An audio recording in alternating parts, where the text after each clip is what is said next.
눈을 시원하게 만들어주는 눈매 교정, 나이에 따라서 다르게 해야 된다는 사실 알고 계신가요?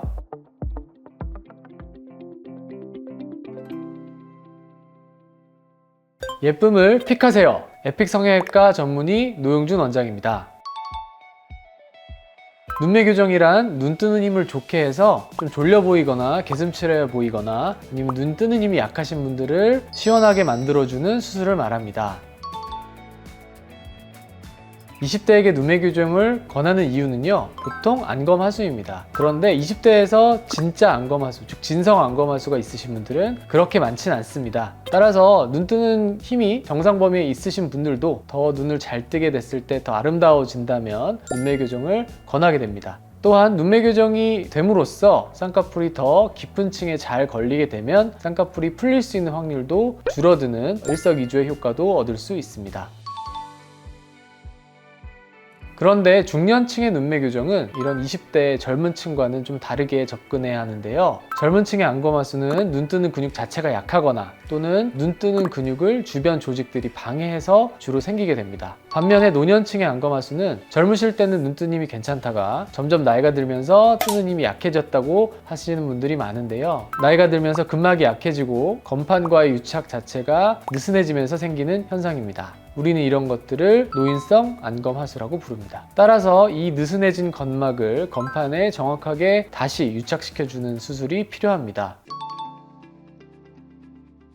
중년의 눈 중에서도 눈 뜨는 힘이 원래 좋거나 대칭적인 분들은 상한 것만으로도 충분히 해결될 수 있습니다. 이런 분들은 세월에 의한 처짐이 보통 주가 되겠는데요. 이런 분들은 이마 거상이나 눈썹파 거상 또는 상한 것만으로도 어느 정도 충분한 효과를 얻으실 수 있겠습니다. 다만 이런 분들 중에서 안검하수가 동반되어 있는 분들은 반드시 눈매 교정을 같이 해주셔야 하는데요. 보통 피부 처짐이 있을 때는 이런 안검하수가 숨어 있다가 처짐을 걷어주면 밖으로 보이는 경우가 많기 때문에 처음부터 정확한 진단이 필요합니다. 반대로 처짐 개선 없이 눈매 교정만 하게 되면 오히려 눈과 눈썹 사이가 매우 가까워질 수 있고요. 처짐이 더 심해 보일 수 있기 때문에 상안검과 눈매 교정의 적절한 조화가 필요합니다.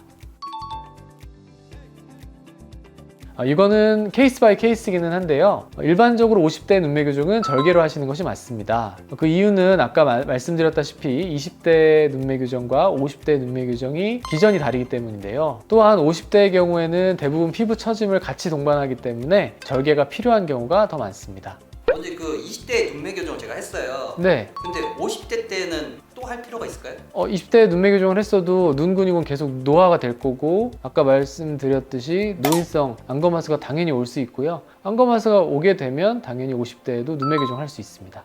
눈매 교정을 20대는 성형외과에서 많이 하고 50대는 안과에서 한다고 제가 들었거든요. 제 생각은요, 시력 교정술은 안과에서 하시고 미용 성형은 성형외과에서 하시는 게 더 좋은 결과를 얻으실 수 있을 것 같습니다.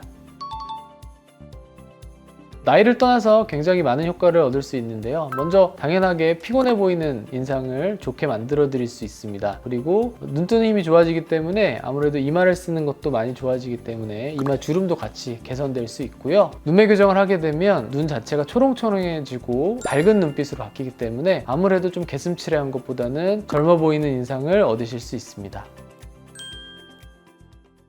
오늘은 나이에 따라 다른 눈매 교정 수술을 알아봤는데요. 눈매 교정은 나이에 상관없이 필요에 따라 하는 수술입니다. 하지만 나이대에 따라서 또는 노화 정도에 따라서 다르게 접근해야 되는 수술입니다. 반드시 개별 상담을 통해서 자신의 상태를 정확하게 파악하시고 수술을 받으시길 바라겠습니다. 더 궁금하신 내용은 댓글 달아주세요. 에픽 성형외과 노영준 원장이었습니다.